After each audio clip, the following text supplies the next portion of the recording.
And I want to thank you for being here tonight. We're here to talk about two candidates very, very important for the 12th Congressional District. They're Vince Coakley and Alma Adams. Our intention was to have a debate between these two so you get to see for yourself. Unfortunately, Alma Adams can't be with us tonight. We did not find out until just recently about that. However, I do want to recognize that Amanda Eubanks is in the audience with us. There you are. Amanda is representing the campaign. She can be available for questions and comments if you want to throughout the evening. Are you going to be here for a little bit longer, Amanda? I'll be here for that. Thank you very much. So there was no provision to allow surrogates to actually be a part of the debate. So we're going to only debate with the candidate that did show up, and that counts for a lot, and that's Vince Coakley. Let me tell you quickly about Vince Coakley. Vince is a former broadcast television journalist, an anchor and a radio host in Charlotte, and a Republican nominee now for the North Carolina 12th Congressional District. Vince Coakley was born in Cincinnati, Ohio. The youngest of 3 children, his interest led him to earn a broadcasting degree from Eastern Kentucky University. Vince developed an enthusiasm for broadcasting from that early age, ultimately became an anchor at Charlotte's WSOC Television, Charlotte's #1 television news station. Also as a minister of the gospel, he works in partnership with other leaders to help believers live as healthy, functioning priests in the body of Christ. Vince and his wife of 22 years, Debbie, live in Charlotte as the proud parents of 4 children. And I'd like you to welcome Vince Coakley to our evening tonight. Vince, if you please come over.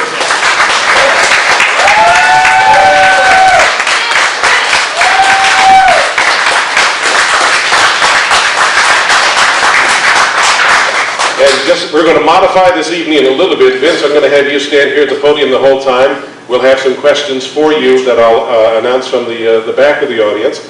And additionally, too, if you are a candidate, how many of you are candidates here in Davidson County running for something?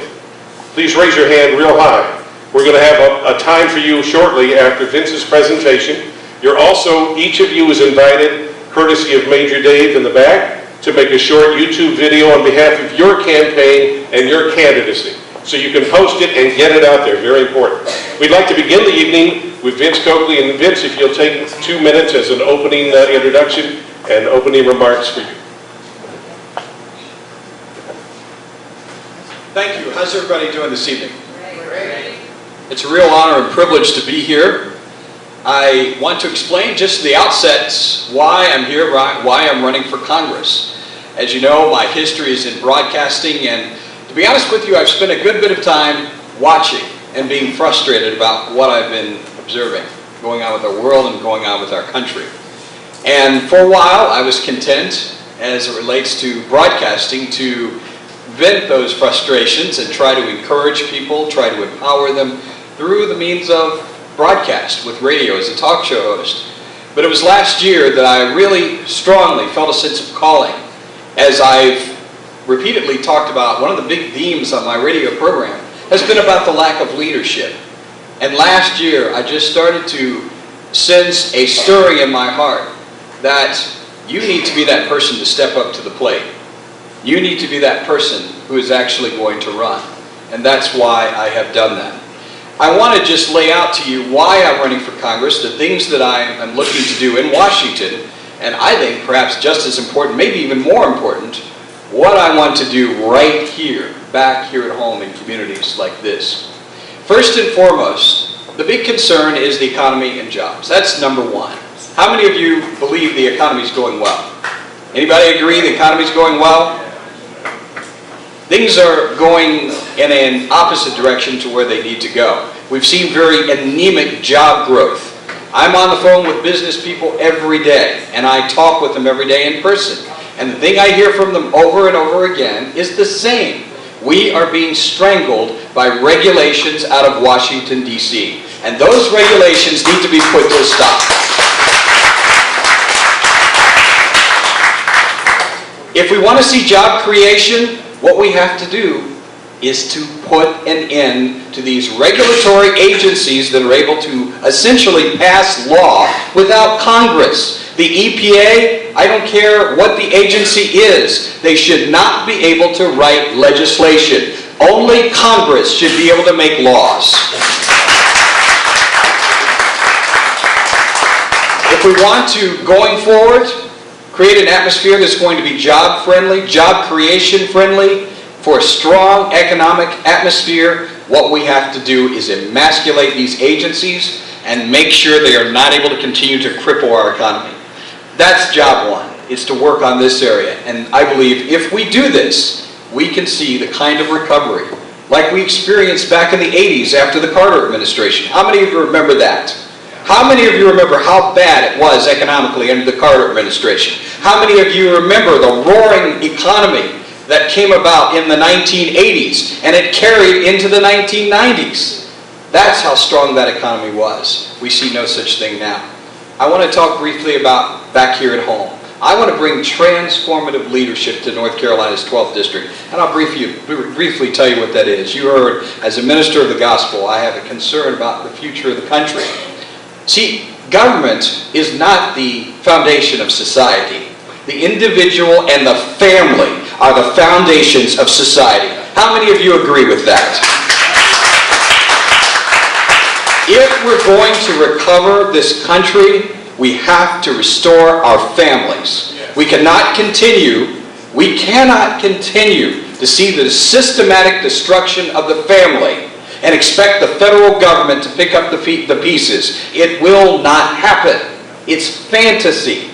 So what I want to do back here at home is bring together people in the church community, in the business community, to work on how we can rebuild people. See, people talk all the time, and my opponent talks all the time about wanting to go to Washington and being a fighter. There's a place to fight. But you know what we need right now? We need builders. I am a builder. I want to build and sow into your life. I want to bring together people in communities all across this district to work together to solve community problems the way we used to solve community problems. Because you know what happens as government gets bigger, we get smaller. We need to change that equation again. We need to, again, take on the mantle of responsibility for ourselves, for our families, for our communities, and as we do that, much of what the federal government's doing will not be necessary. How many of you would like that kind of future? That lays out pretty much what I would like to see and what I would like to accomplish as a member of Congress. And we'll go from there to any other questions. Yes, Vince, the question we have for you is a very basic question, but I think it's fundamental for us to understand as voters and for you as a candidate to answer. What is the purpose of government and really your job as a congressman? What is the purpose of government and your job? The primary responsibility of government is to keep order. And if you look in the Constitution, there are enumerated responsibilities. Read that Constitution. Read what it says about what the federal government is supposed to do. It's that simple. It's where we've moved away from that onto all of these other things that we've gotten into trouble. We're in the middle of bankrupting ourselves, and at the same time, as I said, we've also destroyed community. So government's responsibility, there are very few, but they relate to things like keeping order here in the country and providing military protection, protecting our borders, but it's very, very little needs to be done in Washington. Vince, you mentioned borders, and illegal immigration continues to haunt our country right now. As a freshman congressman, how would you lead on this issue, on the issue that you believe it to be, that ultimately leads to protecting the United States of America? On illegal immigration, how do you see leadership from a freshman congressman that you would be? Well, one of the things I would immediately do is join with other members of Congress who are strong on this particular issue. I already have existing relationships with some members of Congress who have not compromised to the big corporations and, frankly, some of the so-called leadership in the Republican Party. Let me just say, this is an opportunity for me to say, I do not always agree with the Republican Party. On this issue, border security is one of the foundational things that we need to provide. So I want to provide leadership by taking a stand for what's right. We need to secure our borders before we have any talk about anything else regard to immigration. Let me also say this. It is the height of irresponsibility what is being proposed now. I don't know if you know, there's a story now that this administration is right now in the midst of putting together some type of cards, some type of card that will give people legal status, some type of identification. So what this is going to do, you're now struggling to find jobs. You're now going to have to compete with millions of other people who have crossed our borders illegally. This is what this administration and Democrats and Republicans want to do to you. We need to put a stop to that. That cannot happen. It should not happen.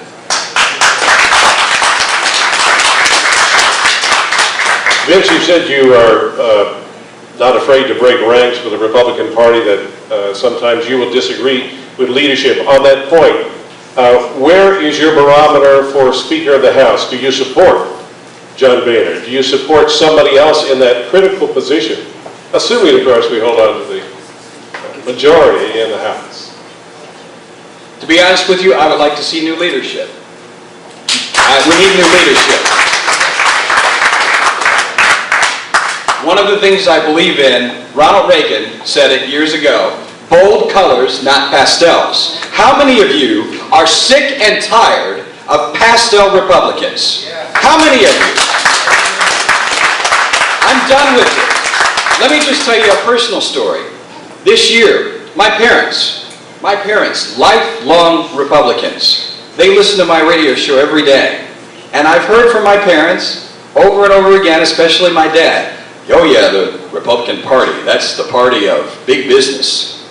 But you know what?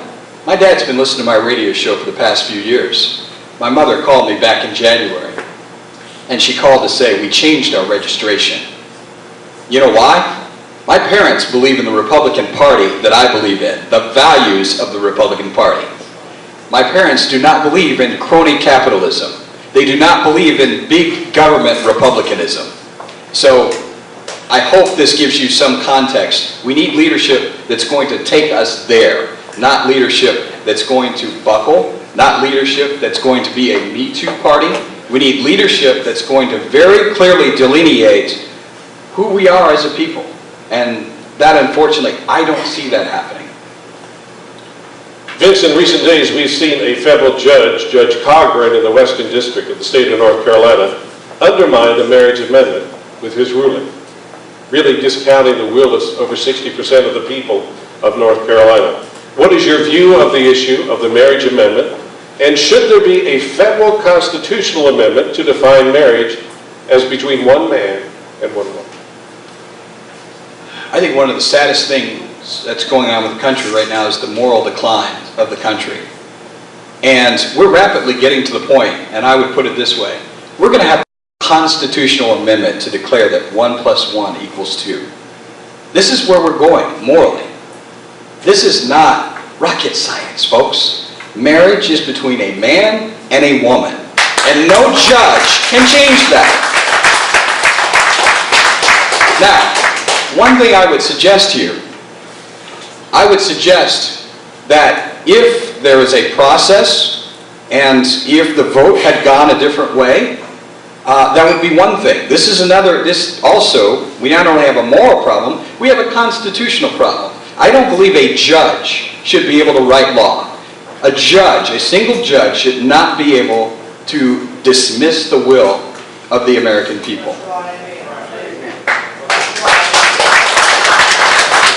Because we have a slightly varied program, I see there was one hand that had a question on this issue. Sir, would you stand up and tell me your name and your question, please? My name is Lau, and my question is, if 70% of the Mormons voted for gay marriage, if 70% voted for slavery, would you accept? Obviously not. And here's the reason. The Sir, Constitution... the question, and you sit down. That's Yes. how this format works. Yes, Vince. Let me tell you something. I find it offensive that you would put race in the same category with the way people have sex. Those are two different things. Those are two different things. My ancestors, young man, my ancestors toiled on a slave field, all right, because of the color of their skin. Now, what people do in the privacy of their bedrooms, I don't care. But if you're going to come along and tell me I have to celebrate it, you're going to come along and tell me that I have to somehow accommodate immoral choices, I don't accept that. There's a difference between morality and I know this is an age-old issue, but what we're setting up now is a tyranny of a minority, and I do not accept it. Thank you, Vince. Next question is, and if you would like to applaud Vince on that, please go ahead.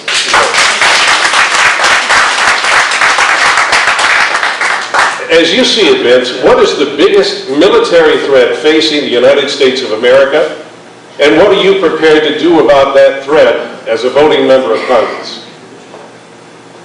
Well, the biggest threats, I think there are two big threats. One of them is terrorism. The other threats I would put in the category of China and Russia. We're seeing a resurgency with these two countries right now, military. They pose a threat to us. And here's one of the problems we have. We are paring back our military now. How many of you know this? We're paring back our military to pre-World War II levels. Now, what kind of sense does that make? Watching Russia on the march, watching China very quietly encroach in different parts of the world. We can't do this. So what we need to do is to prioritize strengthening our military. I had a military couple approach me. Their son is in the military service and approached me last night. And they told me two things. They said, our son in Afghanistan doesn't have the supplies that he needs. They are undersupplied. This is an abomination. This is an abomination. The second thing they said to me is that the rules of engagement make it very difficult for them to function. You know, if we're not going to go and function and get the job done, then we need to pull our troops out. Go over and accomplish the task, get out, and stop trying to do nation building. I'm done with nation building. But we do need to make sure we have a strong military. I believe in peace through strength. We see the issues of public health as maybe never before in this country.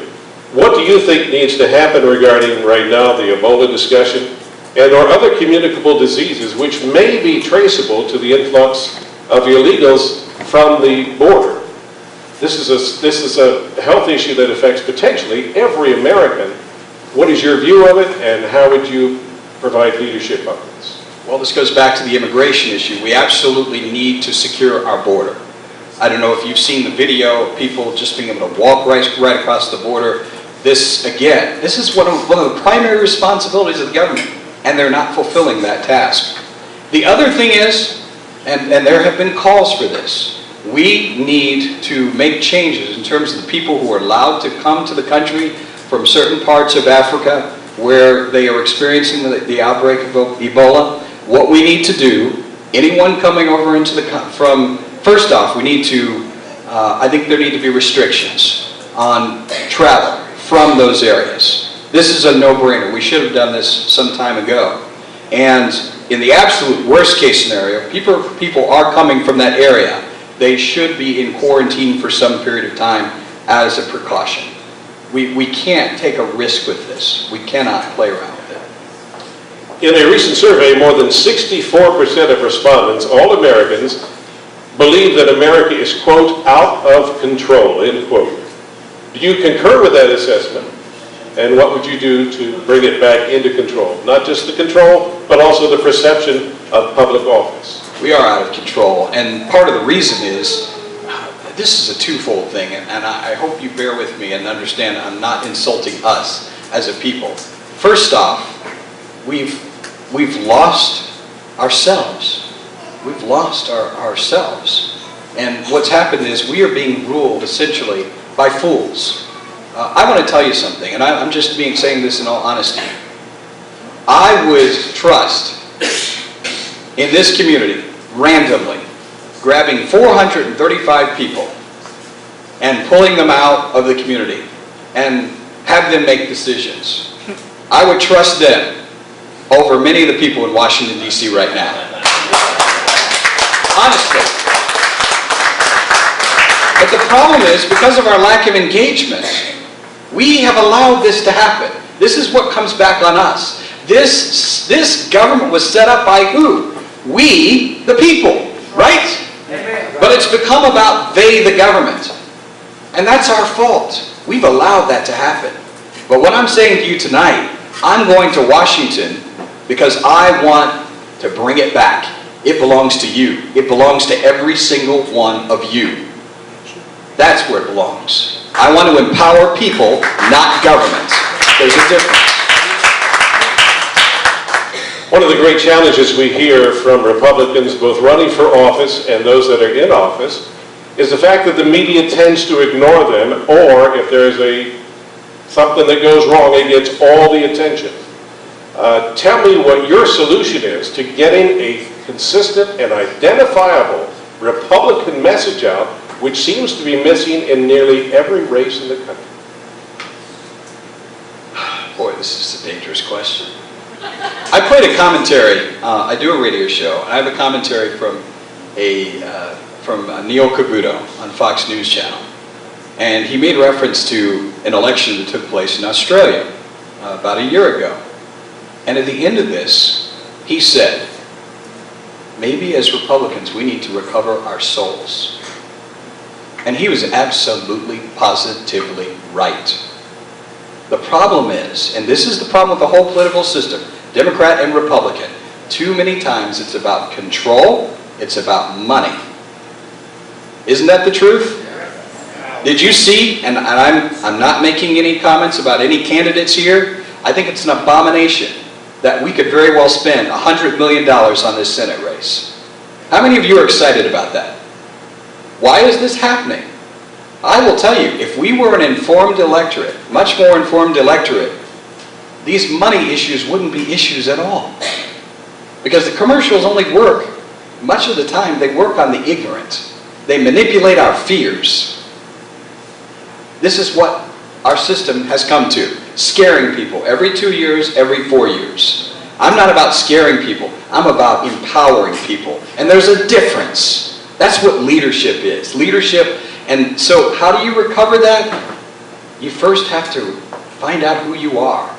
And the truth of the matter is, there are a lot of people that are just looking for power. That's the problem. And we have, as people, we have to be discerning enough to determine, are these servants or are these people looking for power? Right. That's the question. And that's both parties, folks. I want to be honest, that's why I'm running. I want to serve. I'm not interested in power. I'm interested in serving. And I think the best example for me, obviously, is Christ. I believe Jesus Christ is the Son of God. And he came and he emptied himself. He was God. And yet he did not use his God powers on earth. He came as a humble servant. And if he did that, why can't we do that? Why not?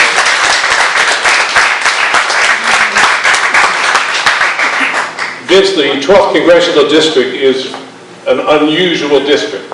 It stretches all the way from Charlotte to Greensboro and takes it in Salisbury and where we are tonight, points in between to Winston-Salem. What is the cohesive quality that you have learned in campaigning in the 12th Congressional District, and what is the message that you think the 12th District needs to carry to Washington, D.C.? You're talking about the cohesive, what ties the district together Is now? there anything that ties all of this large community stretch together? I think the only thing, to be honest with you, that ties us together is our humanity. And that's really what I want to tap into as a leader, to be able to bring us together as a people. That's what ties us together.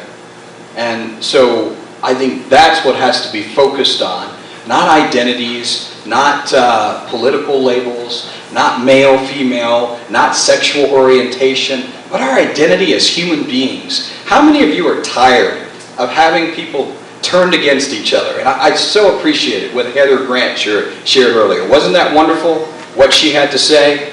We're turning, look at what we're doing. We're turning black against white, female against male, you know, gays against heterosexuals.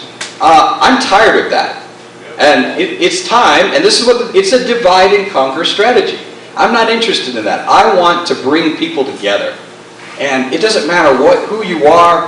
I believe humanity is what ties us together. And I want to tap into that to bring about an atmosphere of cooperation that would be very different than what we've been doing before. Before we get your closing comments, we'll see, does anybody have a question from the audience you would like to ask of Vince? If you have a question. Yes, sir. Philip Morgan, I believe. And nice and loud so everybody can hear. I know I work for you, and I appreciate what you stand for, the Bible and the Constitution, and what God has for us, you know, for people on this earth. One question is, we're going to be struggling with probably, and I'd like you to tell the people here, when we go to election day, how are you going to engage when you stand here? When you got the Democratic opponent, you're a Republican candidate, and they know you're a Republican candidate, because you'll be on Republican ballots. How are you going to get them to vote for you when they go in there, knowing that in our message when we go out, we do not tell people that we're Republican or Democrat because we love everyone. We do not care what affiliation you are. So, because I love everybody when I go to an office. Okay, Mr. Morgan, the question is, and I want to make sure he has time to answer. Differentiating yourself as a Republican candidate, how do you win that battle in the contemporary political climate? Thank you very much, Phil. It's simply, and I think you hit it on the head there, Philip, my appeal is to people to reach their hearts and their minds. That's my appeal. It's to reach your heart and your mind, and I'm asking you to look beyond just a label and ask, what's the content of this man's character, and what are his values and beliefs? And if that's what you believe in, then vote twice for Vince Coakley. I have another question in the blue shirt. Stand up, Mr. Crotts, I believe. Vince, how many times have you asked your opponent for a date? And I guess seeing the chair here, so I know she confirmed earlier and then last minute, oh, that side is going to be there. How many times have we asked her for a date? And how many times has she said no? We put out a request earlier in the year for debates within the district in every county. I will say, in the interest of full disclosure, we've had a number of forums throughout the district, including today, one that was on the WTVI that will be aired soon. And I would also say, as a candidate, and I want to be gracious about this, there are tough choices you have to make every single day. We've got choices we've got to make about tomorrow.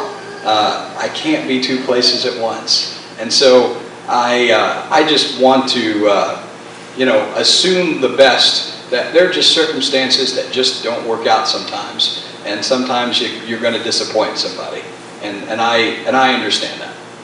Thank you, Vince. We have a question here. I will take two more questions. Yours after this lady will go first, okay? Please stand up, tell me your name and your question.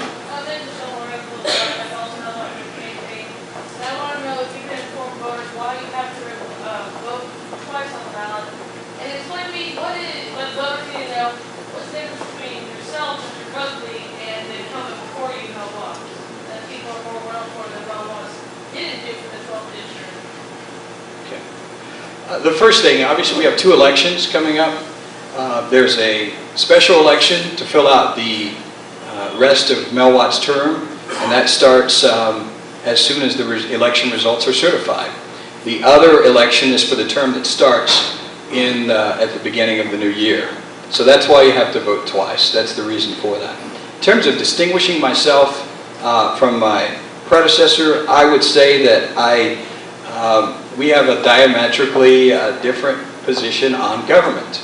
I believe he would be a person who believes more in big governments, and I believe the very opposite. I believe in empowering people, and I believe that government itself, the size of it, needs to get smaller.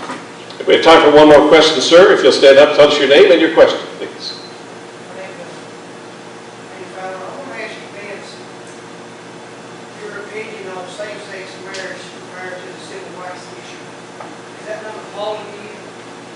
Well, it is. Your grandma, your grandpa, It is. everyone here, especially when I ask you, how appalling is that? Thank you for the question. Yeah? It is. Well, I don't know how I could improve on that other than what I already communicated. But let me say this, because I think this is also important. You heard what I said about inclusiveness. I'm all for inclusiveness of everyone. And the danger comes in when we're trying to basically lord it over other people. And the truth of the matter is, this issue is really not about equality. This issue is really a frontal assault on Christianity. That's really what it is. I think everybody knows that. Because this goes from someone being able to marry, and the next thing you know, we've got people who have to close businesses in order to uphold their religious convictions. That's not America. That's not what our Constitution is about. People should not be forced to violate their conscience. It's that simple. So if you want to do something in the privacy of your home, that's your business. But if you're going to try to bring me into it and insist that I endorse that and I embrace that and I help celebrate that with you, that's called tyranny. And I refuse to accept it.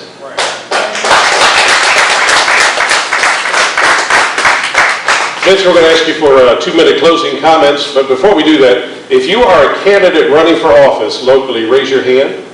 If you will go to the back of the room and curl around and form a queue line right here, where I will be standing, do it quietly while Vince is closing. We'll make sure that every one of our candidates gets to mention their name and what they're running for, and maybe 1 or 2 more words, but very, very brief. So if you'll head to the back of the room now, do this right now, don't wait, and we'll make sure we do it quietly so we don't interrupt the final 2 minutes from Vince Coakley.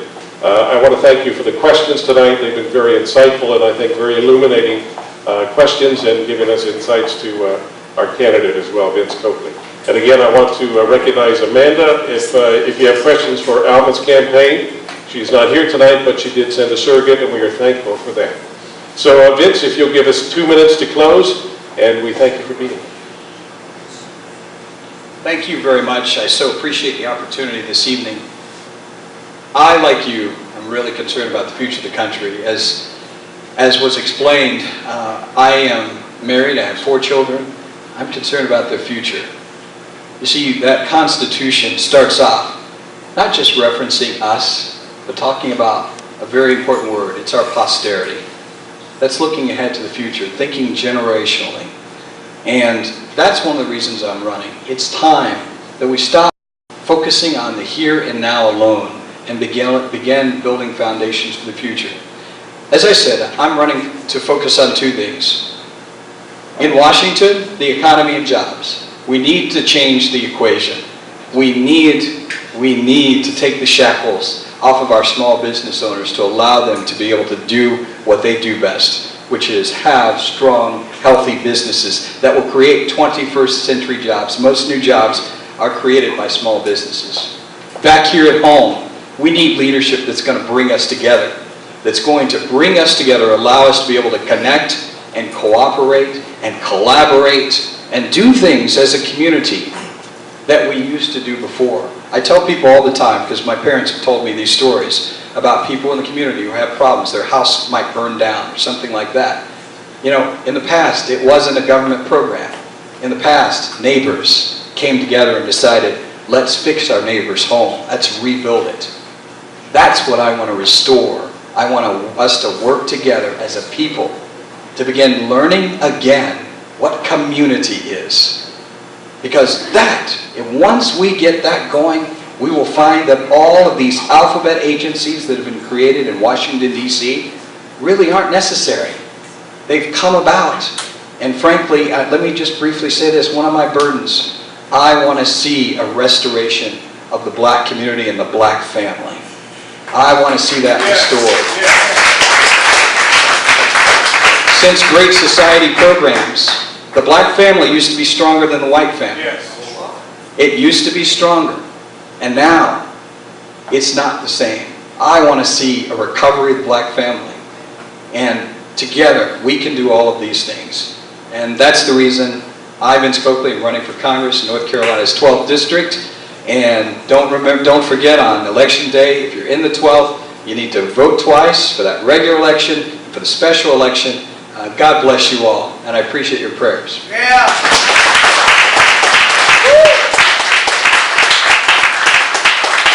God bless you. Ladies and gentlemen, Vince Coakley, thank you so much.